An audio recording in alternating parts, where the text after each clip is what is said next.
ഉത്തര മലബാറിലെ ഏറ്റവും പ്രചാരമുള്ളതും സാമൂഹിക പ്രസക്തിയുള്ളതുമായ തെയ്യക്കോലങ്ങളിൽ ഒന്നാണ് പൊട്ടൻ തെയ്യം. ജാതിവ്യവസ്ഥയ്ക്കും അനാചാരങ്ങൾക്കുമെതിരെ പോരാടിയ ഒരു ദൈവത്തിന്റെ കഥയാണിത്. സർവജ്ഞപീഠം ഏറാൻ പോകുന്ന ശ്രീ ശങ്കരാചാര്യരുടെ അറിവും വിനയവും പരീക്ഷിക്കാൻ വേണ്ടി പരമശിവൻ കെട്ടിയ വേഷമാണ് പൊട്ടൻ തെയ്യം എന്നാണ് വിശ്വാസം. ശിഷ്യന്മാരോടൊപ്പം നടന്നുവരുമ്പോൾ വഴിയിൽ ഒരു പുലയനും ഭാര്യയും കുട്ടിയും വരുന്നത് കണ്ടു. താഴ്ന്ന ജാതിക്കാരനെ കണ്ടപ്പോൾ വഴിമാറി നടക്കാൻ ശങ്കരാചാര്യർ ആവശ്യപ്പെട്ടു. ഈ സമയം പുലയൻ ചോദിച്ച ചോദ്യങ്ങൾ പ്രസിദ്ധമാണ്. നിങ്ങളെ മുറിച്ചാലും ചോര ഒന്നല്ലേ, ഞങ്ങളെ മുറിച്ചാലും ചോര ഒന്നല്ലേ, പിന്നെന്തിനാണ് ഈ വിവേചനം എന്ന് അദ്ദേഹം ചോദിച്ചു. ജാതിയുടെയും ഐത്തത്തിന്റെയും അർത്ഥശൂന്യത തന്റെ യുക്തിപരമായ മറുപടികളിലൂടെ അദ്ദേഹം ശങ്കരാചാര്യരെ ബോധ്യപ്പെടുത്തി.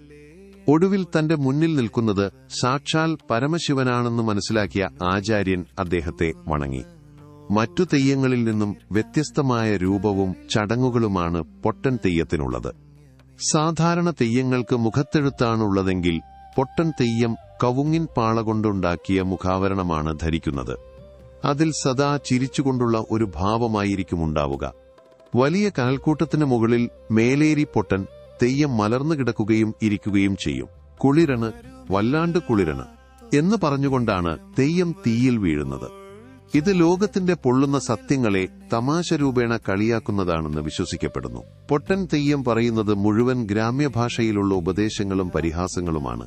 ജാതി ചിന്തകൾക്കെതിരെ ഇന്നും പ്രസക്തമായ വരികളാണ് തോറ്റം പാട്ടുകളിൽ കാണുന്നത്. നാങ്കളെ കൊത്തിയാലും ഒന്നല്ലേ ചോര, നീങ്കളെ കൊത്തിയാലും ഒന്നല്ലേ ചോര. ഈ വരികൾ മനുഷ്യരെല്ലാം തുല്യരാണെന്ന വലിയ സത്യം വിളിച്ചോതുന്നു.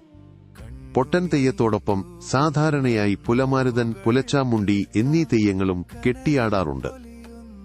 കണ്ണൂർ, കാസർഗോഡ് ജില്ലകളിലെ മിക്കവാറും എല്ലാ കാവുകളിലും തറവാടുകളിലും ഈ തെയ്യം കെട്ടിയാടുന്നു.